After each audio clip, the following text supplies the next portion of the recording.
A book of shadows can be one of the most important tools in your witchcraft practice, but you might not even know where to start.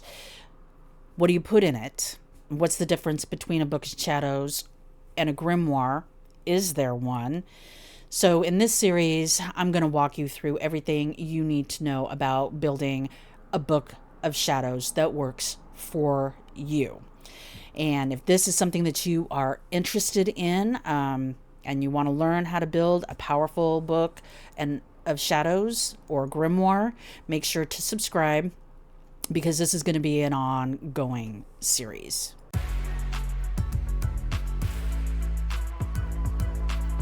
So what is a book of shadows? A book of shadows is a personal journal where you record your spells, your rituals, correspondences, and magical experience. In some traditions like Wicca, I'm not Wiccan, but this is what I have read, a coven will have a structured book of shadows, and that will be passed through the coven so members can copy what is in that coven's book of shadows. That's my understanding. Like I said, I'm not Wiccan, so I don't really know the ins and outs of that, but that's just what I've gleaned from the reading that I have done on Wicca. But if you're not Wiccan, a book of shadows is something that is completely personal and unique to you and your practice. It's also much more than just a spell book. It's a tool for learning and growing and tracking your practice over time. Is there a difference between a book of shadows and a grimoire? Well, it depends. Today, it seems like both of those things are used interchangeably, but from my understanding and what I've learned and what I've read is a book of shadows is kind of more personal. It can include reflections on your spell work. Like you have come up with the spell, you wrote it down, you worked the spell, and then you might want to document the results of that spell. That all would go in your book of shadows, right? And you would write down what you have learned about that working, or the ritual, or if you're making oils. This is where you would track all of that and make any adjustments that you might need if you didn't get the result that you were looking for.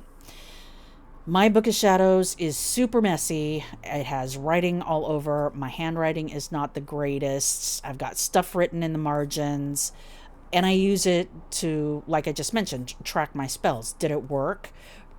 What could I do different? And I use like a spiral notebook for my book of shadows. Okay, that's what I use. Now, a grimoire traditionally is more structured and polished, and it's meant to be more of a reference book. It usually will contain things like your magical correspondence of herbs and crystals and the like. It can include like completed spell formulas, so you use your book of shadows to track the efficiency of a spell that you created. When you have got that dialed in and narrowed down, if you want to have a grimoire, then that finished, completed, working spell is something that you would transfer into your grimoire, right? I hope that makes sense. And it can also be passed down, grimoires traditionally. So that's really like a high level explanation between what the differences are. But again, a lot of people use them interchangeably, and there is absolutely nothing wrong with that. It's your practice, so you do what works for you.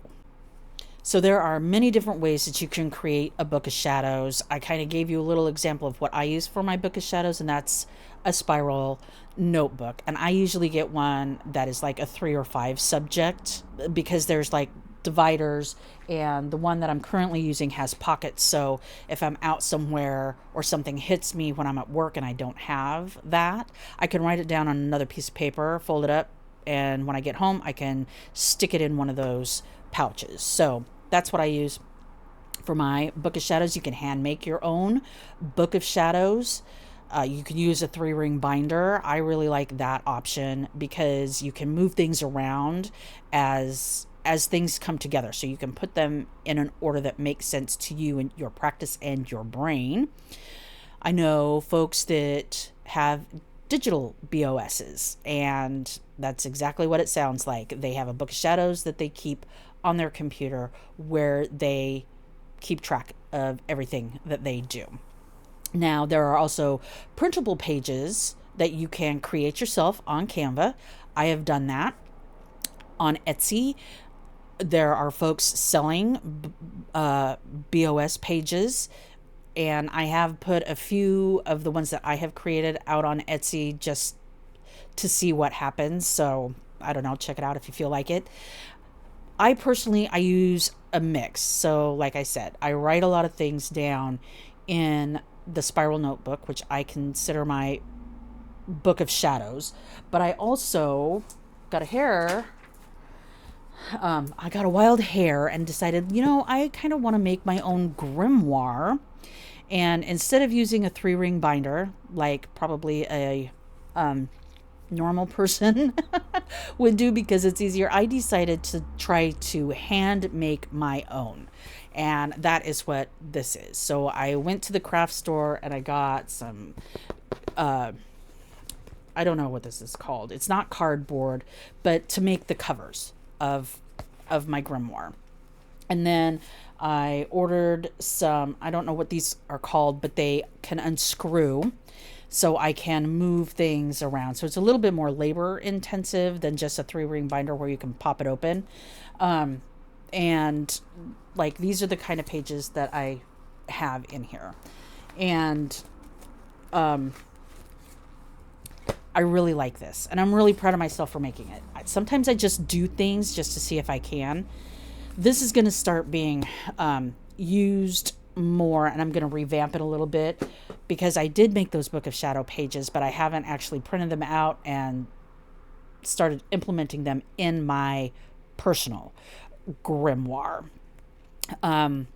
Because I like how it looks. It's neater to me. All right, so what am I going to cover in this series? So I'm going to help you build your Book of Shadows from the ground up. Things that we're going to be covering are like how to structure it, some essential pages that might be helpful to you to include, working with the elements. I'll be going over like candle magic and moon phases, spell tracking, deity work, and a bunch of other stuff too. And I'm really super excited about it. So I hope that you guys will stay with me on this journey. If this is something that you're interested in watching and following, be sure to subscribe and hit the bell button so you're notified when a new video comes out. Once a week is my plan for creating these videos on the Book of Shadows. So one will be coming out once a week. I'm not sure on the day. So again, hit that bell button so you know when a new video comes out. And I will say the one thing about maybe purchasing some pre-created Book of Shadow pages, if you're like me and your handwriting is really messy, they can really help keep things neat. I've purchased a few and I've liked them. And again, like I said, I have a couple out on Etsy. I'll include the link below if anybody's interested in checking those out. Tell me in the comments below, do you already have a Book of Shadows or are you just starting yours? I'd love to hear from you. And with that, I'm going to end the video on this introduction to a Book of Shadows, and I will see you guys next time. Stay blessed.